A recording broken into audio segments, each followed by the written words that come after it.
we see the same trends globally. Rule of law abused by those in control. Free media silenced. Critics imprisoned.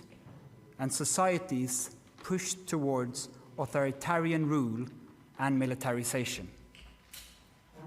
In 2024, more elections were held than ever before, but fewer and fewer are free and fair. In its long history, the Norwegian Nobel Committee has honored brave women and men who have stood up to repression, who have carried the hope of freedom in prison cells, on the streets, and in public squares, and who have shown by their actions that peaceful resistance can change the world. In the past year, Ms. Machado has been forced to live in hiding. Despite serious threats against her life, she has remained in the country, a choice that has inspired millions.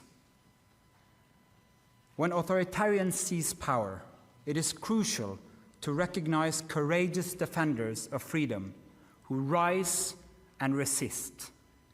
Democracy depends on people who refuse to stay silent, who dare to step forward despite grave risk, and who remind us that freedom must never be taken for granted, but must always be defended, with words, with courage, and with determination. Maria Corina Machado meets all the three criteria stated in Alfred Nobel's will for the selection of a Peace Prize. She has brought her country's opposition together. She has never wavered in resisting the militarization of Venezuelan society.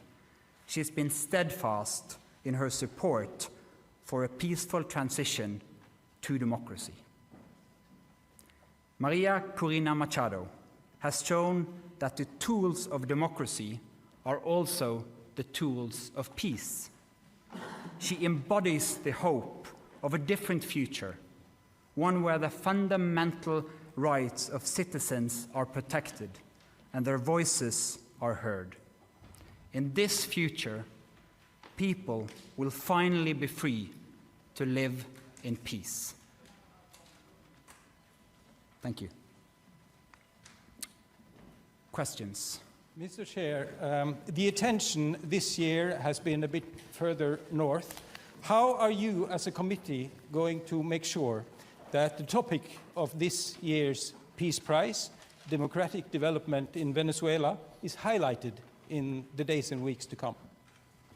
First and foremost, we hope to get your help, because the media obviously plays an important role in highlighting the humanitarian crisis in Venezuela, but first and foremost, the immense and impressive work of the opposition in that country, so that they will still have hope to fight for a future of freedom for their country.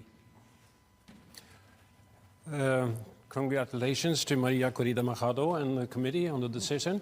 But during the past months, US President Donald Trump has repeatedly said he deserves the Nobel Peace Prize and he'd like to have it. He even said that it would be an insult to the United States if he doesn't get it. What does as a chairman of the Nobel Peace Prize Committee, think of this, and how has this campaign-like activity by the president and his supporters, domestically and internationally, affected the deliberations and the thinking in the committee?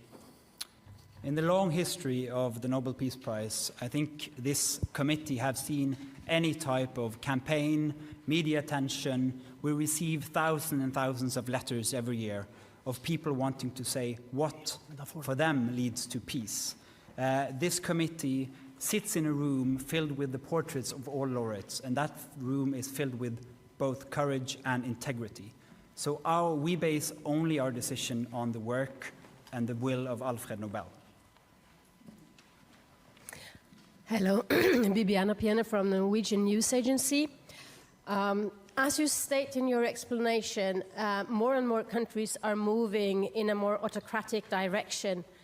Would you say that the committee, by this prize, is sending a warning to the world?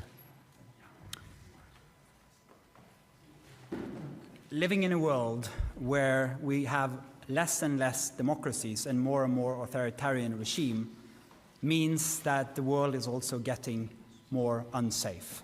And we believe that peace, democracy is a precondition for peace. And so, yes, that is the message to the world. We need to support the democratic forces also on behalf of peace. Thank you. Mieszko Czarnecki, the Polish press agency, PAP.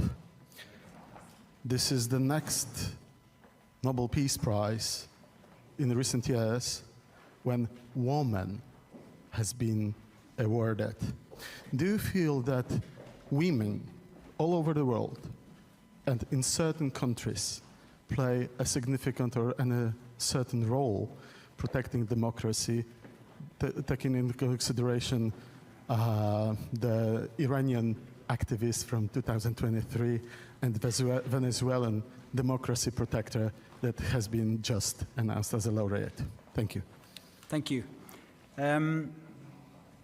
As quoted in the announcement texts, in the long history of the prize, brave women and men from around the world have stood up against repression again and again. That is a key element of the Peace Prize, and we've seen it once again, that Maria Machado has been a unifying leader of the opposition in Venezuela, and what they did in the election of 2024 was incredible, and it gives hope to an entire country.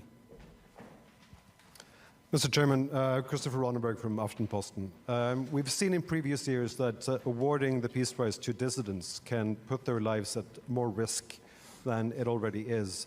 You mentioned yourself that she has been in hiding for quite some time. What considerations have you made when it comes to her safety and security now that she has become more exposed because of this Peace Prize? You're now touching upon some of the absolutely most difficult dilemmas in the work of the committee. This is the discussion we have every year for all candidates, particularly when the person who receives the prize is in fact in hiding because of serious threats to her life. She is very active in Venezuela, has been and will be.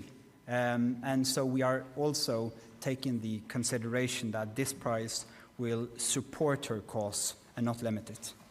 Thank you. Do you expect to see her in December in Oslo? Again, a question of security. It's too early to say. We always hope to have the laureate with us in Oslo, but this is a serious security situation which needs to be handled first. Thank you. Then I'll say thank you so much for your questions. Thank you for coming, and we'll have individual interviews.